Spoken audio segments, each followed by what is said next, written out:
Assalamualaikum warahmatullahi wabarakatuh.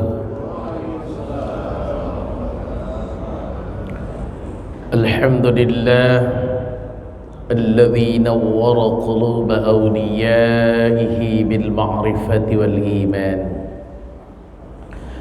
Ashhadu an la ilaha illallah wahdahu la syarika lah al-malikul mannan. وأشهد أن سيدنا محمدا عبده ورسوله المبعوث رحمة للأنام اللهم فصل وسلم وبارك وكرم على سيدنا محمد وعلى آله وأصحابه وأتباعه وأمته أولي العلم والعرفان أما بعد فقد قال تعالى في كتابه الكريم وهو أصدق القائلين أعوذ بالله السميع العليم من الشيطان الرجيم وننزل من القرآن ما هو شفاء ورحمة للمؤمنين ولا يزيد الظالمين إلا خسارا.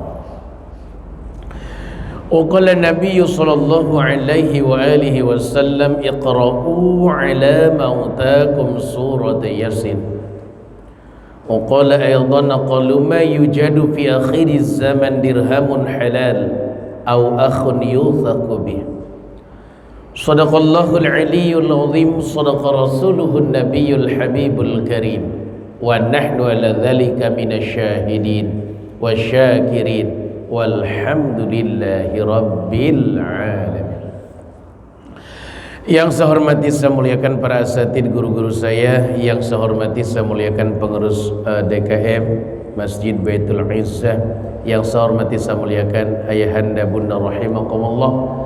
Bersyukur kita kepada Allah dengan mengucapkan kalimah alhamdulillahi rabbil alamin atas izin Allah subhanahu wa ta'ala, atas kudrat, iradat dan nikmat yang Allah berikan kepada kita.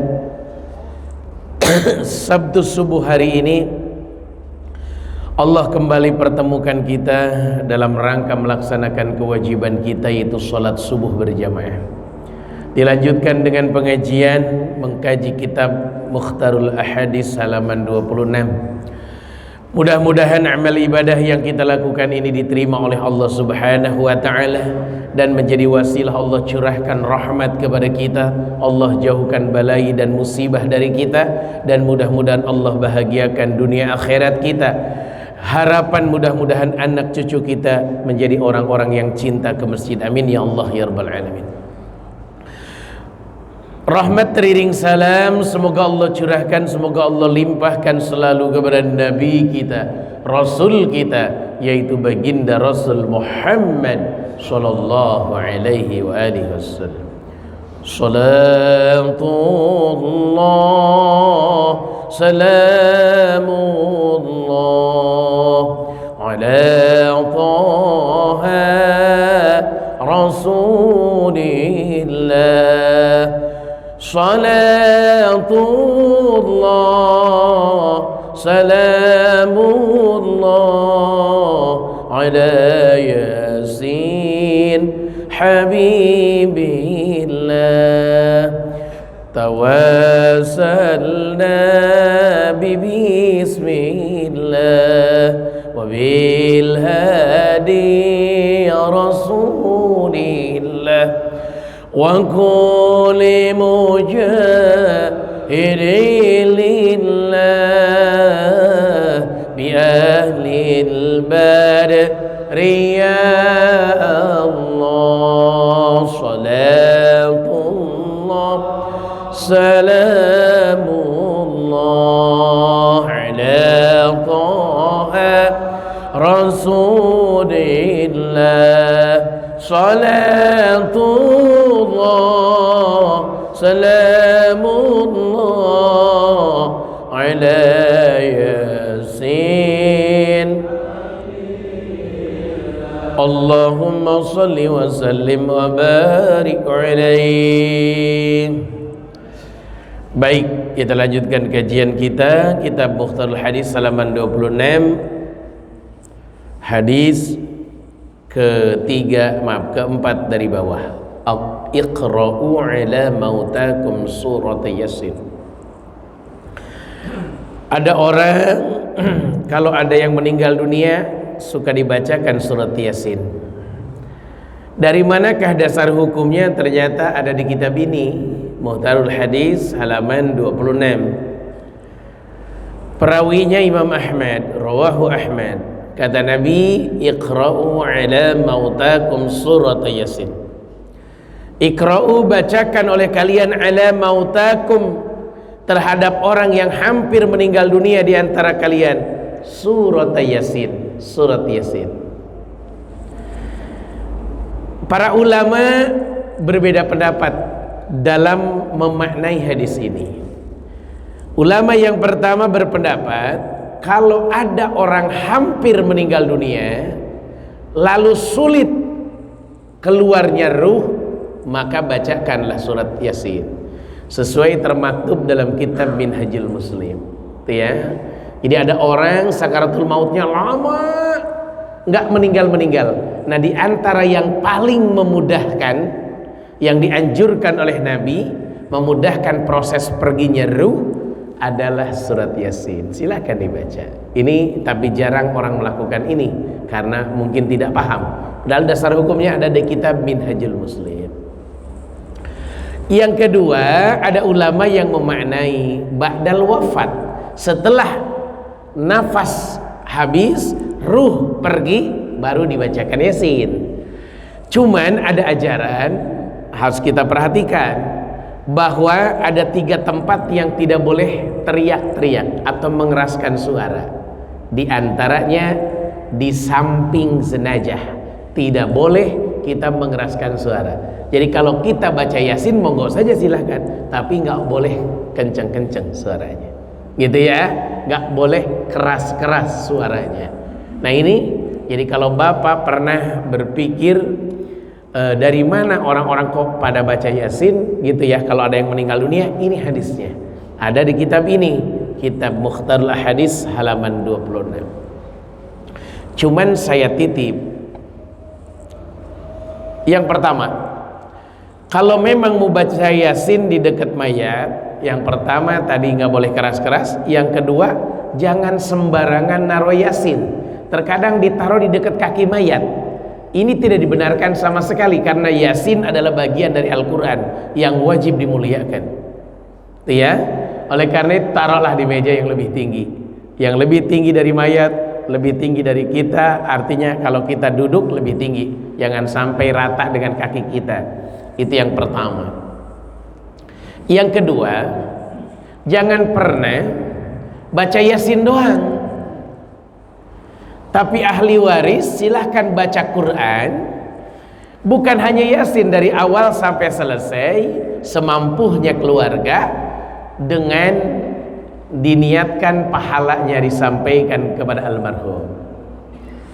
Yang ketiga, larangan dari saya, mohon diperhatikan, tidak dibenarkan ngupahin orang untuk baca Quran, menghadirkan orang-orang lalu diupahin.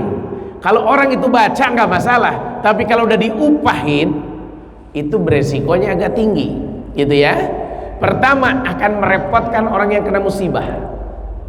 Contoh, tolong 7 hari bacain Quran, baik, tapi maaf ya, per juznya umpamanya 500.000 umpamanya, mohon maaf. Itu kan mohon maaf, Quran bukan untuk diperjualbelikan seperti itu. Siapapun boleh bacain, saudara, tetangga, tapi maaf kalau sudah pakai jumlah rupiah, pakai harga, mohon maaf lahir batin sangat tidak pernah diajarkan oleh baginda Nabi. Itu ya, tidak dibenarkan sama sekali. Daripada kita ngupahin orang-orang, lebih baik keluarga saja yang baca. Apalagi kalau anak yang baca, insya Allah itu lebih dahsyat. Itu ya, diniatkan pahalanya bacaan yang kita baca disampaikan ke ayahanda kita. Kita para asatid, para pengurus DKM, jangan membiasakan diri menawarkan untuk membacakan Quran dengan bayaran tertentu. Jangan dibiasakan. Yang terakhir pesan saya, baca Quran untuk orang meninggal dunia tidak harus dilakukan di kuburan. Suka ada kayak di Mauk di sana dekat pesantren, kalau ada orang yang meninggal dunia di kuburan tuh sampai seminggu masang tenda gitu ya, baca Quran siang malam gitu ya, ada beberapa orang. Sebenarnya itu Quran dibaca dimanapun, diniatkan pahalanya untuk almarhum, insya Allah nyampe. Gak perlu atau tidak harus memaksakan diri di kuburan, karena khawatir yang pertama menzolimi kuburan yang lain dengan cara kelangkahin, kedudukin, sedangkan itu hal yang dilarang. Yang kedua, khawatir mau buang air, mau apa, repot karena di tengah kuburan tuh ya. Lebih-lebih bagi penakut, makin takut ya, ngapain baca Quran sambil takut. Sudah di rumah saja, ahli waris monggo pada baca Quran, niatkan pahalanya buat almarhum.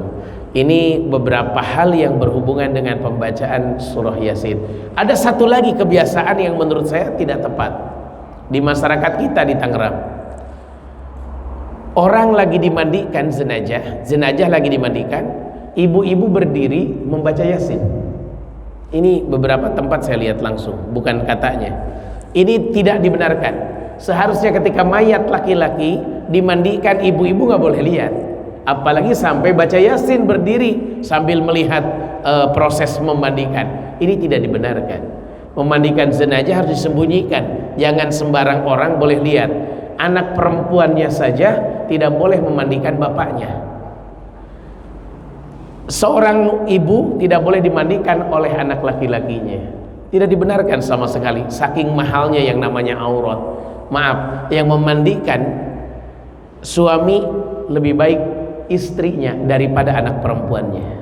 Yang memandikan seorang istri lebih baik suaminya daripada anak laki-lakinya. Karena mohon maaf, itulah dahsyatnya yang namanya aurat. Kembali lagi, mahal sekali itu yang namanya aurat. Ini ajaran agama kita yang jarang terkadang kita merasa seorang anak memandikan ibunya, sedangkan dia anak laki-laki adalah bakti terakhir. Sebenarnya tidak dibenarkan. Jenazah perempuan indahnya dimandikan oleh perempuan juga yang bisa dipercaya, bisa menjaga rahasia mayit. Laki-laki alangkah indahnya dimandikan oleh laki-laki lagi yang bisa menjaga rahasia mayit. Andai pun seorang laki-laki meninggal dunia di kaum perempuan, tidak ada laki-laki yang lain, maka nggak usah dimandikan, cukup ditayamumkan saja. Saking pentingnya ini hormat aurat.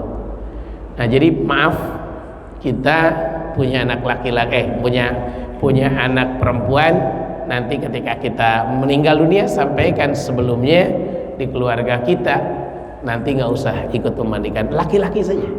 Nggak ada tetangga, nggak apa-apa, yang biasa memandikan jenazah.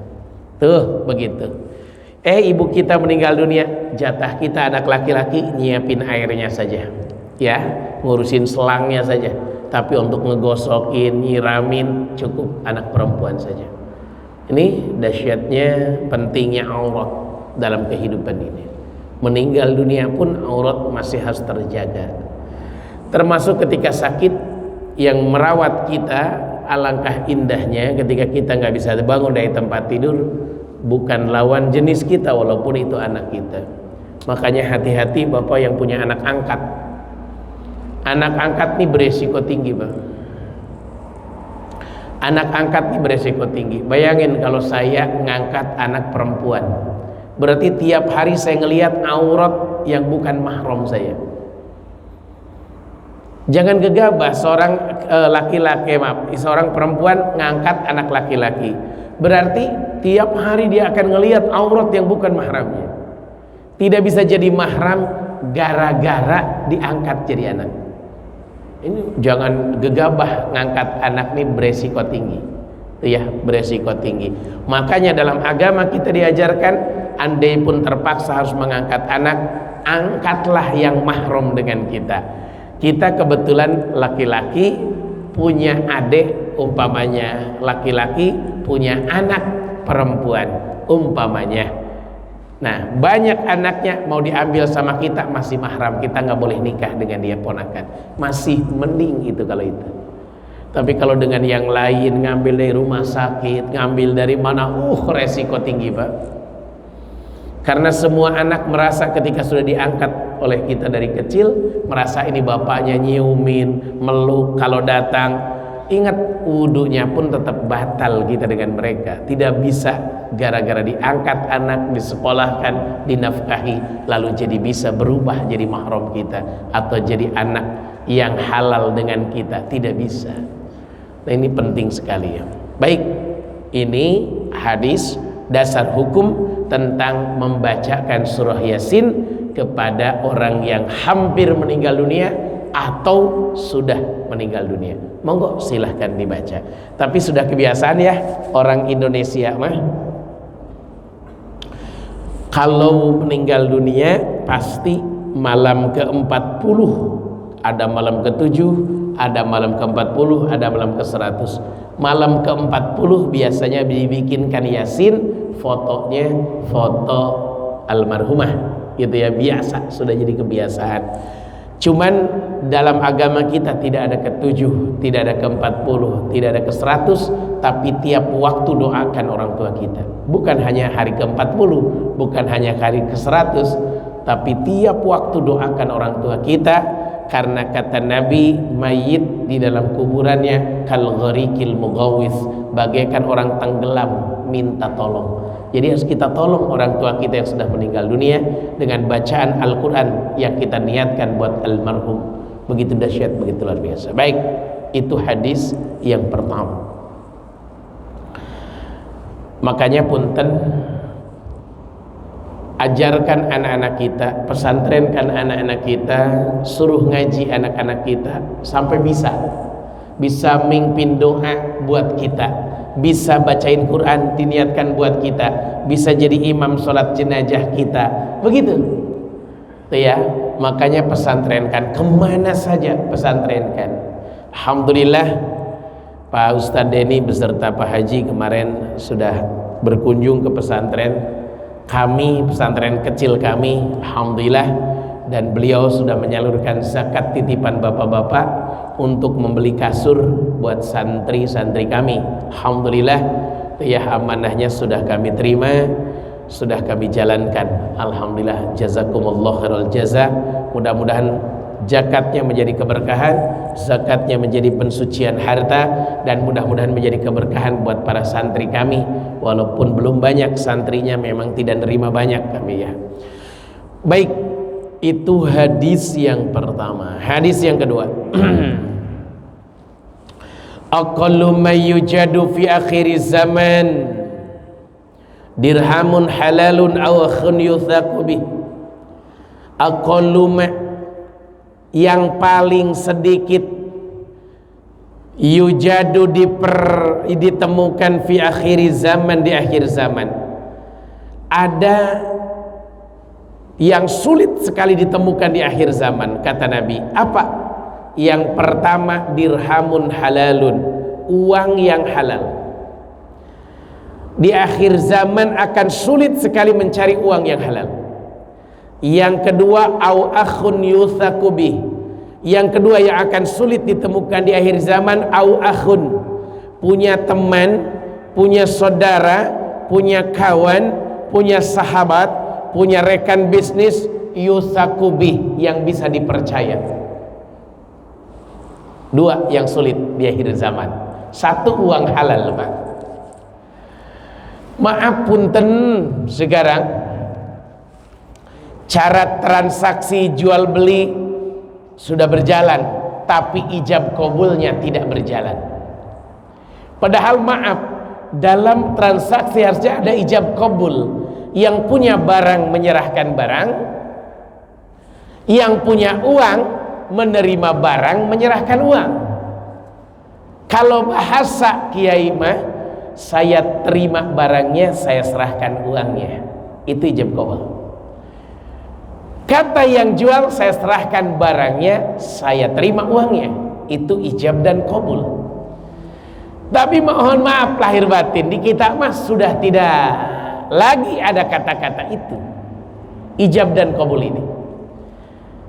Yang kedua, kenapa hadis ini menegaskan tentang sulitnya mencari uang halal? Sekarang itu yang haram aja mirip halal. Contoh, ada koperasi, Pak. Ada koperasi. Di koperasi itu jual barang. Kita ikut jadi anggota koperasi. Ada 70 orang jadi anggota koperasi. Per bulannya bayar 100.000 sebagai simpanan pokok. Simpanan wajib. Simpanan pokoknya 15.000 awal ketika masuk. Masuk koperasi simpanan pokok 15.000. Simpanan wajib per bulan 100.000. Selama 5 tahun tabungan kita udah banyak di dalam. Nah, di dalamnya ada jual barang tiap hari, jual barang, terkadang anggota yang beli, terkadang di luar anggota yang beli. Maka ketika akhir tahun ada SHU, sisa hasil usaha, dibagi ke anggota, itu halal, silahkan diambil. Yang masalah adalah ketika koperasi itu sudah ada jual beli transaksi, tapi ditambah hutang pinjam di dalamnya. Kalau sudah ada hutang pinjam di dalamnya, lalu anggota minjam dari koperasi itu harus membayar bunga tiap bulan 10% umpamanya. Nah, bunga inilah yang akan jadi biangnya penyakit, Pak. Kalau jual belinya nggak masalah, tapi kalau hutang pinjam pakai bunga, walaupun anggota, disitulah riba nyelip di koperasi. Maka SHU-nya jadi kecampur dengan yang haram. Dan maaf, semakin banyak yang minjam, koperasi semakin maju. Itu prinsip koperasi. Tidak ada yang minjam tidak maju. Nah, itu yang bahaya kalau udah prinsip begitu. Nah, kita ketika bagi SHU di akhir semakin sering ngutang, maka SHU-nya semakin gede. Nggak pernah ngutang, SHU-nya kecil. Disitulah bahayanya. Koperasi sepertinya halal, tapi jadi haram karena ada hutang pinjam, ada bunga di dalamnya. Nah, ini yang beresiko, ini yang seperti ini. Jadi di akhir zaman itu akan banyak yang haram-haram nempel. Hati-hati, makanya kita kalau bisnis, bekerja, cari yang halal-halal saja. Ini mah bukan nyogok, ini mah ucapan terima kasih. Terkadang sogokan dengan terima kasih itu bedanya tipis sekali. Sama kayak kita ziarah ke makam para wali. Musyrik dengan ibadah itu bedanya tipis sekali. Kita maaf mendoakan wali dengan minta berkah dari wali, bedanya tipis sekali. Hati-hati, harus hati-hati tuh ya. Makanya punten, mohon maaf lahir batin, resikonya harus hati-hati dalam menjalankan cari rizki yang halal. Karena Nabi sudah ultimatum, di akhir zaman akan sulit sekali kita mendapatkan uang yang halal. Seneng masjid kita disumbang sama si A, ternyata ada apa di balik itu. Nah itu terkadang, aduh, habis dapat ini disumbang. Sempat ada sebuah kejadian, bersyukur ada sebuah travel ngundang saya untuk ngasih manasik haji, manasik umroh. Saya bilang jamaahnya banyak sekali ini. Orang mana ini? Orang Jawa, Pak Ustadz. Diumrohkan oleh seseorang, ada 15 orang diumrohkan seorang, hebat amat, kaya amat. Dia, Pak Ustadz, ikutan forex, jadi untungnya melipat, dipakai ngumrohin orang. Nah Pak Ustadz, kalau mau ikutan tinggal masukin aja daftar, mungkin 3 juta atau berapa, ke saya, gitu, nawarkan ke saya. Ini kejadian sekitar beberapa bulan yang lalu. Sebelum ramai ditangkap-tangkapin, saya telepon anak saya karena saya nggak paham itu. Tahu forex nggak sih? Apa sih forex? Jangan ya, itu judi ya. Langsung anak saya sudah tahu. Rupanya anak saya udah paham itu karena di kampus mungkin udah dibahas fikih tentang itu. Mungkin saya nggak paham karena saya orang dulu gitu ya. Jangan ya, itu haram, kata dia. Oke, baik, saya bilang. Ternyata masya Allah tabarakallah, bayangkan Untuk umroh diambil, diongkosin, malah per orang dikasih uang makan 5 juta per orang yang diberangkatkan itu. Subhanallah, tabarakallah. Nah ini sepertinya halal. Uang kita bergerak sendiri, nambah sendiri, sepertinya halal. Orang saya nggak ngapa-ngapain. Dulu pernah heboh Tangerang karena ada koperasi langit biru. Ini kejadian lama. Di sebuah musola pengajian rutin, saya ditanya di waktu rame-ramenya lagi ngetren-ngetrennya, Ustadz, ada koperasi langit biru, menurut Pak Ustadz halal apa haram? Kata saya haram. Kenapa kok Ustadz berani-berani yang ngomong haram? Kita nggak bekerja, duit kita tiba-tiba nambah. Kalau kita nggak bekerja, tiba-tiba duit kita nambah, aneh sebenarnya. Orang join bisnis, naruh saham, pasti ada pekerjaan dan resiko. Ini tiba-tiba uang kita nambah, naruh 10 juta, tiap bulan dapat 500.000, dapat sembako. Bayangin itu uang siapa yang dikasih ke kita? Saya bilang jangan ikutan umat Islam kayak begitu. Ternyata betul para ustadz pada ikut, ustadz banyak yang ikut, ustadz karena memang yang punyanya ustadz katanya. Jadi pada ikut. Saya dimusuhin saat waktu itu karena saya mengatakan haram. Ternyata tunggu sebentar, kolab loh. Kan saya bilang sistem ekonomi kita tidak begitu. Sistem ekonomi syariat agama kita tidak begitu. Tidak akan merugikan orang lain dengan ekonomi kita, tapi menguntungkan orang lain. Ini namanya bahaya. Yang belakangan tekor, yang duluan untung balik modal, malah lebih dari modal. Yang dimakan uang siapa? Jangan pernah pengen cepat dapat untung, padahal itu akan merugikan orang lain. Jadi punten, mohon maaf lahir batin, cari rezeki yang halal-halal sajalah, yang anti riba, yang tanpa riba. Monggo silahkan dicari yang halal-halal, jangan yang haram. Sedikit tapi halal, insya Allah akan berkah, daripada banyak tapi haram akan jadi penyakit, dan untuk ngobatinnya lebih mahal dari itu, rugi kita. Yang kedua, kata Nabi, au akhun yuthakubi, yang sulit dicari di akhir zaman. Au akhun, punya teman, sahabat, saudara, keluarga, rekan bisnis, yuthakubi, yang bisa dipercaya.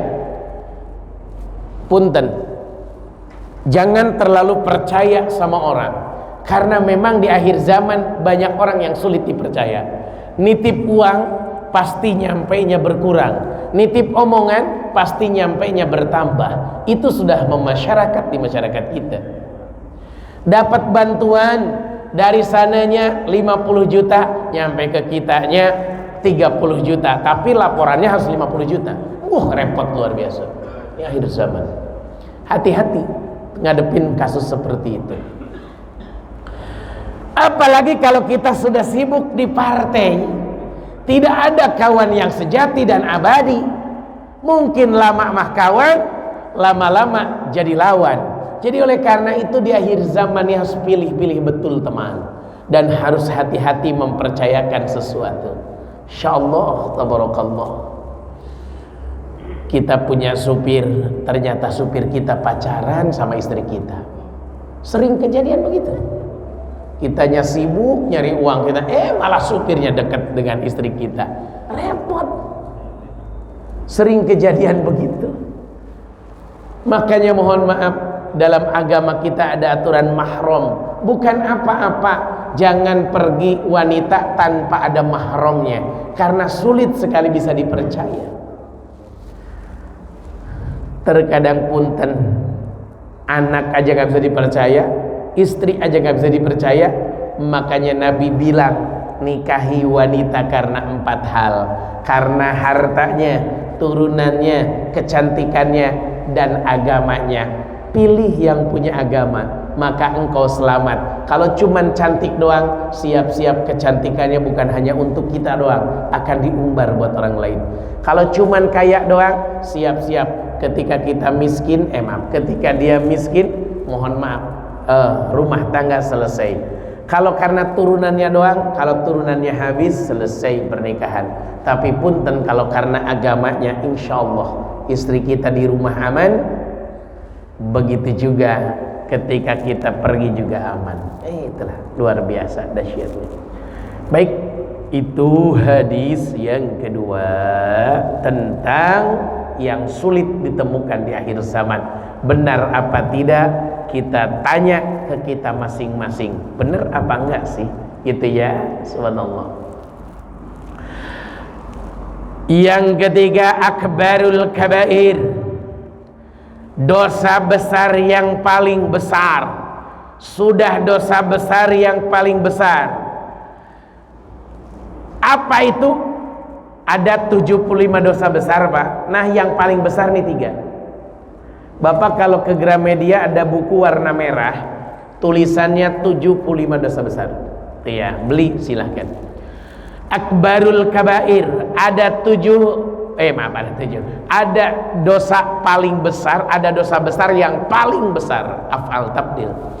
Yang pertama, isyraku billah, menyekutukan Allah. Satu, ini urutan juara 1, menyekutukan Allah. Hati-hati Pak, menyekutukan Allah ini terkadang kecil sekali perasaannya, padahal menyekutukan Allah.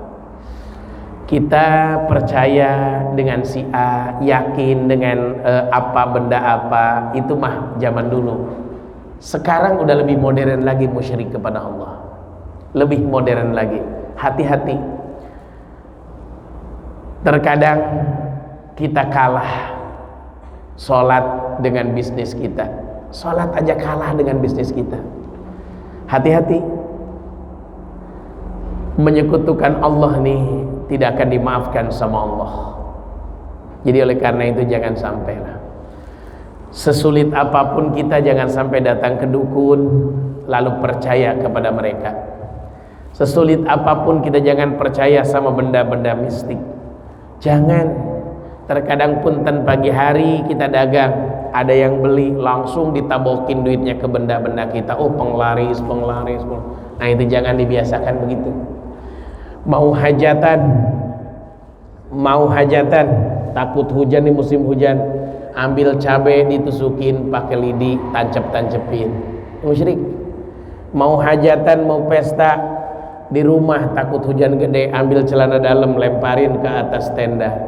Ini perilaku musyrik, jangan dipercaya. Ayat kursi dibikin tulisan tempel di atas pintu. Ini mohon maaf, ini pekerjaan-pekerjaan yang tidak dibenarkan sama sekali. Walaupun itu tulisan Arab datang dari ustadz, dari kiai, tolong tidak dibenarkan ditempel di pintu-pintu. Kalau di kampung itu Rebo Wekasan itu sampai ke pintu kandang ayam ditempelin jimat itu. Bayangin aja itu tulisan Arab ditempelin di pintu kandang ayam, disamain dengan najis kan. Quran itu punten bukan untuk ditempel tapi dibaca, kalau bisa dihafal dan harus diamalkan, bukan untuk ditempel. Masih banyak orang-orang yang seneng nempel di atas pintu. Biar musibah tertolak, naruh cermin di atas pintu bagian luar. Masya Allah, tabarakallah. Saya nggak mau beli rumah itu. Emang kenapa? Tusuk sate. Nanti kalau ini rezekinya ketusuk terus susah. Mohon maaf lahir batin, jangan suka pikiran macem-macem. Yakinkan Allah akan memberkahi kita selama kita ibadah dan minta sama Allah. Jangan pikiran macam-macam. Jangan suka pergi di hari Sabtu Pak sama Selasa. Orang tua kan begitu bilangnya. Betul, kalau pergi hari Sabtu sih kalau bisa jangan Pak, macet di mana-mana biasanya. Iya, betul itu.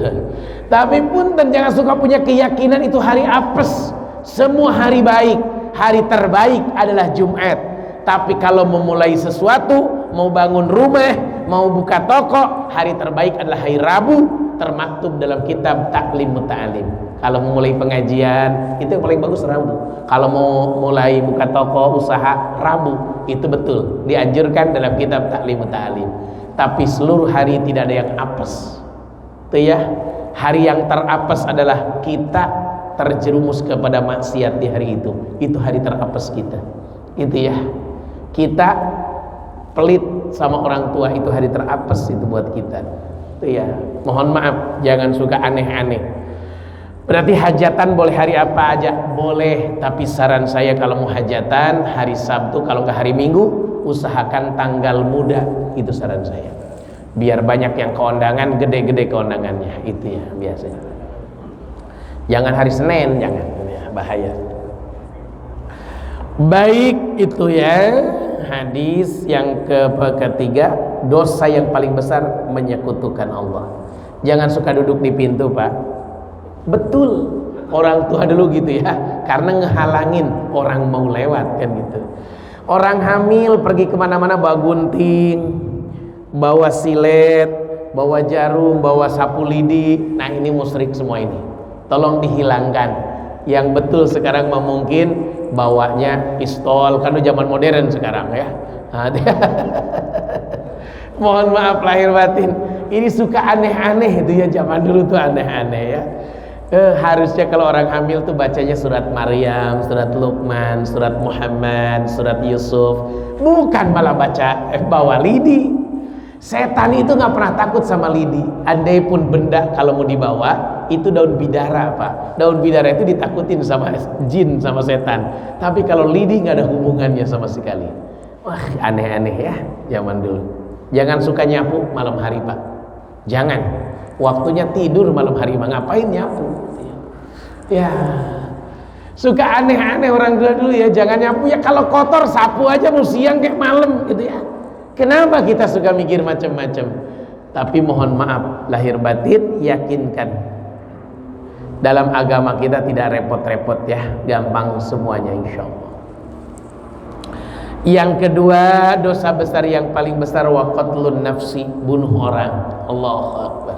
Dengan cara apapun, apakah dengan cara langsung membunuh, atau yang kedua dengan lewat ilmu-ilmu sihir, atau dengan ketiga dibunuh rizkinya oleh kita sehingga keluarganya kelaparan sampai meninggal dunia. Ada yang begitu tuh ya, dibunuh rizkinya. Dengan cara apa dibunuh rizkinya? Dihancurkan usahanya, diberhentikan dari pekerjaannya. Makanya saya selalu bilang, kalau kita punya anak buah 5 orang, lalu kita memecat, mikir panjang, karena yang 5 orang itu di belakangnya ada anak, ada istrinya, anaknya ada 2, 3, belum tentu punya anak, bisa juga punya cucu, berarti tanggung dia. Sekali kita mecat dia, maka ada belasan orang yang kelaparan. Ini sampai saya bilang begitu kalau di kantor-kantor saya berikan nasihat. Bukan apa-apa, itu kita ngebunuh rezeki orang. Pikir panjang-panjang sebelum melakukan itu. Ya, makanya ada istilah SP1, SP2, SP3, putuslah. Itu ya, peringatan-peringatan itu sangat penting. Yang ketiga, dosa besar paling besar wa uququl walidain, nyakitin orang tua. Seorang ibu ditanya, "Hei ibu, apakah ada yang lebih sakit dari melahirkan?" Kata si ibu, "Ada. Saya dimaki-maki sama anak yang dilahirkan sama saya. Itu lebih sakit daripada melahirkan." Diomelin, dibentak sama anak sendiri, itu lebih sakit daripada melahirkan. Jadi mohon maaf, di Quran sudah bilang, wahfid lahum janaha dzulli minar rahmah. Depan orang tua mah walaupun kita sarjana, ibu kita nggak sekolah, tetap rendahkan hati kita. Malah falatakul lahum ma'uf, jangan berani-berani berkata kotor, apalagi wala tanharhuma, jangan pernah bentak. Orang tua salah mah biasa, habis makan dia bilang belum makan, minta makan, emang sudah tua mah pikun, harus dimaafkan. Orang tua tuh merepotkan kalau sudah tua, tapi aslinya bukan merepotkan, aslinya ngasih kesempatan kita nyari pahala dari orang tua. Sepertinya kita direpotkan, sebenarnya dengan repotnya dikasih sakitnya, dikasih kita kesempatan. Ada 5 uang kalau kita keluarkan jadi keberkahan buat kita. 1, ngasih nafkah buat orang tua kita. Yang kedua, infak sedekah sunnah. Yang ketiga, keluarkan harta untuk zakat, membayar zakat mal. Yang keempat, keluarkan harta kita untuk berangkat haji. Yang kelima, ngeluarkan harta kita untuk membeli hewan kurban. 5 hal ini balik ke kita jadi keberkahan. Tuh ya kan jangan ragu-ragu untuk melakukan 5 hal ini. Nafkah, ngasih nafkah ke orang tua. 1 juta balik laginya ke kita, berkahnya luar biasa. Yang kedua, infak sedekah, ngasih orang miskin, yatim, tetangga yang miskin, keluarga yang miskin, bangun masjid, bangun pesantren, membayarkan apa yang orang belum bisa bayar. Mohon maaf lahir batin, itu keberkahan. Zakat mal, itu kalau kita keluarkan zakat mal kita, maka tumbuh harta kita dan berkah harta kita. Jangan ragu-ragu, tapi berani-berani kita punya uang, punya harta, punya perdagangan, tidak dikeluarkan zakatnya, yang ada pun jadi haram karena tercampur dengan hak orang lain ada di dalam dan hilang keberkahannya. 3, pergi haji. Kalau kita daftar haji 25.100.000, maka langsung wa tijaratan lang tabur, apa yang kita keluarkan akan jadi perniagaan yang tidak pernah merugi. Yang kelima, kurban. Orang korban itu bukti rasa syukur kepada Allah dalam rangka mendekatkan diri kepada Allah dengan menyembelih hewan kurban. Siapa yang bersyukur pasti Allah tambah. Oleh karena itu rugi kalau kita tidak melakukan 5 hal ini. Lakukan, jangan sampai tidak. Indah luar biasa ya. Itu menyakiti orang tua jangan sampai, Pak. Ajarkan kepada anak-anak kita cinta sama kita, dihormat sama kita, biar mereka juga akan dihormati oleh anak-anaknya.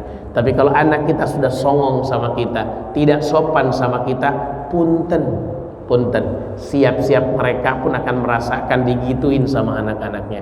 Nah, biar mereka nurut sama kita, contohin oleh kita, kitanya harus hormat sama orang tua kita. Kasih tahu, nak tolongin dong transferin nenek di kampung. Itu contoh buat anak-anak kita, gitu ya. Nih kirim uang ke sana, tengok orang tua, nyuruh anak-anak kita. Itu cara yang paling mudah mengajarkan bakti anak kepada orang tua. Itu yang bisa saya sampaikan. Mari kita tutup dengan doa. Astaghfirullahaladzim, astaghfirullahaladzim. Allahumma salli wa sallim ala sayyidina Muhammadin fil awwalin wal akhirin wa barik wa karim radhiyallahu tabaraka wa ta'ala kulli sahabati Rasulillah ajma'in. Alhamdulillah rabbil alamin hamdan syakirin hamdan na'imin hamdan yuwafi ni'amahu yukafi mazida. Ya Rabbana lakal hamdu wa lakal syukru wa lakal mulku wa huwa ala kulli syai'in qadir. Allahumma inna asbahna nushiduka wa nushidu hammalat arshik wa malaikataka wa jami'a khalqik annaka antallah la ilaha illa anta wahdaka la syarika lak wa anna Muhammadan abduka rasuluk. Allahumma inna nas'aluka ridhaka wal jannah wa na'udzubika min sakhatika wan nar. Allahumma tawwil umurana wa sahih ajsadana wa nawwir qulubana thabbit imanana wa ahsin amalana wa si arzaqana wa ila alkhairi qaribna wa an syarri ab'idna wa qih hawaijana fid dini wa dunya wal akhirah. Allahumma inna nas'aluka husnal khatimah wa na'udzubika min su'iha wa tatawaffana 'ala al-imani wat taubah. Rabbana ighfir lana dhunubana wa liwalidayna warhamna warhamhuma kama rabbayana shighara. Rabbana la tuzigh qulubana ba'da idh hadaytana wa hab lana min ladunka rahmatan innaka antal wahhab. Rabbana atina fid dunya hasanah wa fil akhirati hasanah wa qina adzaban nar. Bi fadlika subhana rabbika rabbil izzati amma yasifun. Salamun alal mursalin walhamdulillahi rabbil alamin. Maafkan apabila ada ucapan yang tidak berkenan. Mudah-mudahan doa kita semua dikabul. Sampai berjumpa di bulan yang akan datang. InsyaAllah kita semua sehat walafiat, panjang umur, dalam kondisi mendapatkan ridho dari Allah Subhanahu wa ta'ala. Maafkan. Billahi taufiq wal hidayah wal afa minkum. Assalamualaikum warahmatullahi wabarakatuh. Allah